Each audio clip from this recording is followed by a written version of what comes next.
As I was researching the topic of quasars for this episode, I came across an article discussing a study done on a new detection method for quasars, and I learned that unfortunately one of the co-authors, Maolin Zhang, passed away due to a house fire in Hillegom on the 7th of January 2019 at the age of 27. I was honestly very moved by this story, so I felt it was only right that I pay homage to him in this episode. As we knew him, Maolin Zhang grew up with modest social conditions in the countryside of Hunan Province, China, and got accepted into the prestigious Tsinghua University. After earning a master's degree in engineering in 2016, he got a scholarship to pursue a PhD in radio astronomy at Leiden University and contributed significantly to findings on the distant universe, galaxy, and black hole formation. As said by Leiden University, Maulin was an extremely intelligent, hardworking, and dedicated student with a passion for astronomy. It is really unfortunate to know that his career was cut so short, hence, this episode is dedicated to him. Rest in peace, and thank you for your contributions to the field of astronomy. How's it going, Astro Geeks? It is your host, Aphelion, and welcome back to the Ephemeris Podcast. I apologize for starting on a low note, but Maolin Zhang's story definitely pulled at my heartstrings, so I kind of wanted to honor that with the preface of this episode. But anyways, today's episode is a part 2 to our investigation of quasars. In part 1, we discuss what it means to be a quasar and what we can get out of quasars. And today we're just continuing to dive deep into new discoveries about quasars.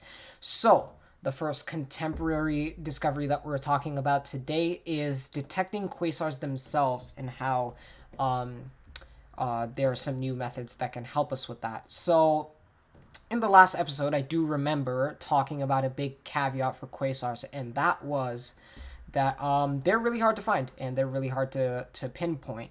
And that was really key for them being standard candles. But yeah, the reason why they're so hard is because their redshift magnitude is like, it reaches 7, which is like a huge number on that redshift scale. And so what they'll appear as is they'll appear as red dots, sorry, and they'll look a lot like red dwarfs. That's what I was trying to say. Got a little caught up in my words. But for us to be able to detect quasars, being the red dots that they look like, we had to use something called the Sloan Digital Sky Survey. That was a project that started in 2000, and it was a redshift survey, and that would make it really suitable for quasars because we just mentioned they have a really high redshift. So this digital sky survey actually made huge strides, not just for quasars, but for astronomy in general. It filled in lots of gaps in the universe through 3D models, and if I were to mention numbers, which obviously we don't want to do too much of that over here, the Sloan Digital Sky Survey filled in about 8 billion years of the universe in gaps, as we call them. So anyways, that is old news for our contemporary discovery today, which was a method developed by Maolin Zhang and some other authors of a research project. And basically, they developed a new detection method which included using Hawaiian optical telescopes and using a radio telescope in the Netherlands, which is the LOFAR telescope. So radio telescopes in this case for finding quasars are really helpful because you can find subtypes of quasars like radio quiet, radio loud, and optically violent variables, which involves a lot of looking at the radio emissions. And optical telescopes, I mean, you need something to actually look at them. And so basically, this image detection method synthesized info from both telescopes to identify candidates, what could possibly be quasars. And they used the telescope in La Palma Observatory to look at the spectra, which is also another important characteristic about quasars, which I'm not sure if we went into depth in the last episode. So spectra are helpful for identifying broad absorption line quasars because those things have like ionized carbon lines, magnesium lines, silicon lines, and nitrogen lines. So you can really just look for those and see if they're actually quasars. And then type 2 quasars are also a subtype where it's important to look at the spectra because they have broad emission lines. So, I mean, if you actually look into the many, many different ways that astronomers have found quasars in the past, this might not seem surprising because there are a buttload of methods out there, using the Very Large Telescope, using the ALMA telescope, using the Keck Observatory, using SRG spacecraft, which is Russian, and the Subaru telescope, which is actually Taiwanese, right? So all of these different methods can be used to find quasars. It doesn't have to be really specific to the telescopes that I mentioned previously with LOFAR telescope and the Hawaiian optical telescopes. But what I find very unique about this detection method is that it's the most thorough detection method I've heard of going through the web. It was a thorough process, moreover, than just method. Because obviously I don't know how often it gets used afterwards, but for the time that they did use it, it was a very thorough process. So yeah, that's our first contemporary discovery, possible revolution, but just a little bit a really teeny weeny finding for now. Our second contemporary discovery is actually a little bit more of a bigger picture kind of discovery because we might be able to use quasars to detect dark matter. And let me explain a little bit about that.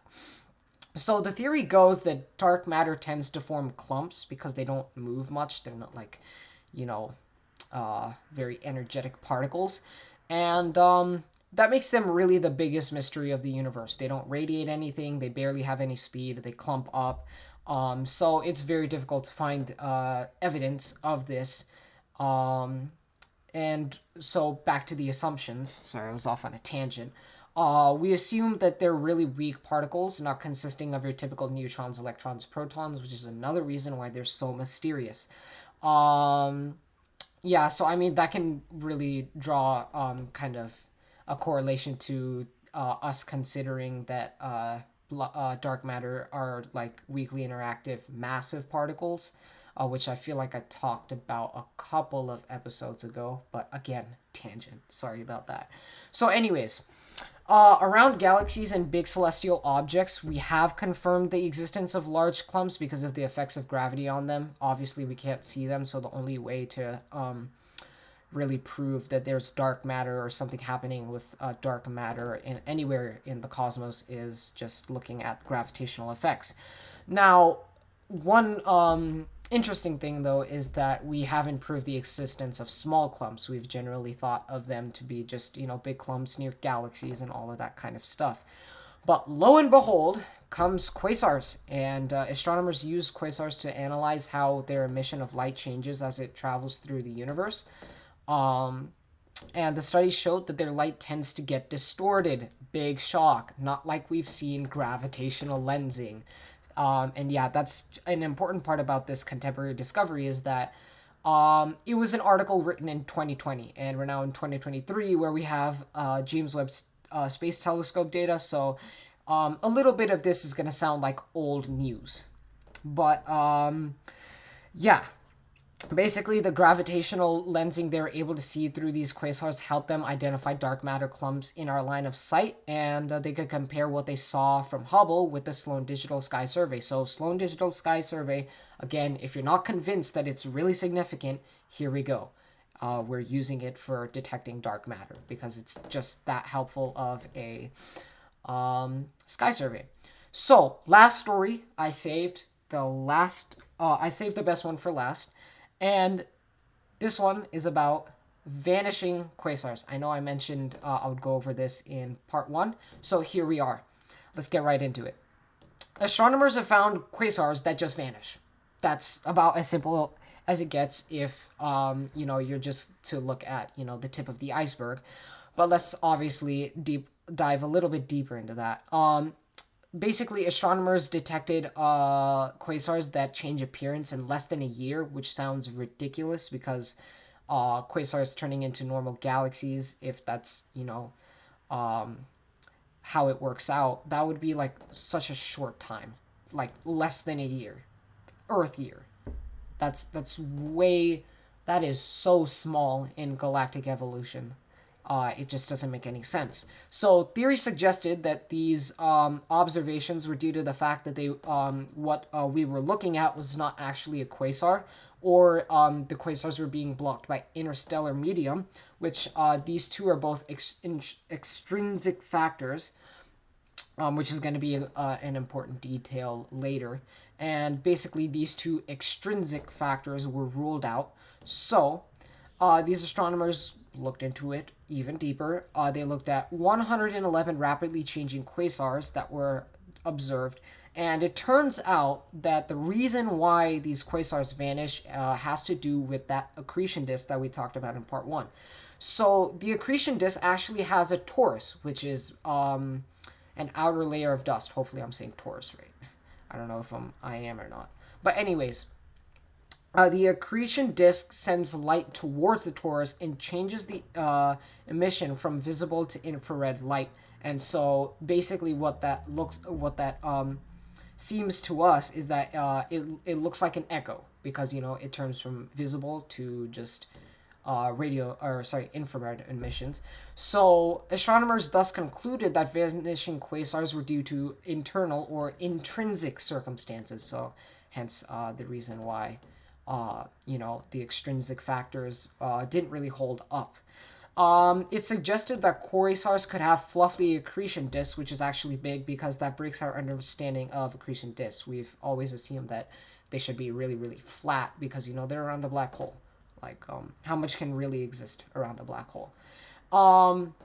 Unfortunately, the ins and outs of how the quasars disappear remain inconclusive. It was really a surface level thing into what actually goes on with vanishing quasars, but it was a little bit revealing about what might be actually going on. And another thing that is cool is that this might add to the transition of quasars to galaxies. Like, if vanishing is kind of a part of that process of going from a quasar, a really active galactic nuclei, to what we see in the universe as galaxies like Andromeda and Milky Way, right? It's possible. Who knows? Maybe that has something to do with that. Maybe we can draw that correlation. So yeah, those are the three contemporary discoveries. Hopefully everything made sense. I've drawn a lot of these from scientific articles. And my goal really with a lot of these is just to make sense of things and try to provide some context. Obviously, with the field of astronomy, it kind of does really feel like, if you get it, you get it. If you don't, you don't. But yeah, that is all I have for today's episode. Hopefully you enjoyed. If you enjoyed what you're listening to, definitely go back and listen to previous episodes. If you're listening to part 2 without listening to part 1, first of all, that doesn't make any sense. Second of all, go check out part 1. And if you enjoy the episodes you have heard so far, make sure to follow me on Spotify. I have a YouTube channel up. My socials are also available. I've created a new Twitter, a new Instagram. I have to find ways to kind of really link the socials and the podcast as much as possible, and that's what I'm doing right now. So that will kind of accumulate in the next 1 or 2 weeks, hopefully. For our YouTube viewers, I will try to get shorts out there, just in case, short form content is your jam. But that is all I have. Thank you for listening to the podcast, and I will see you guys next time.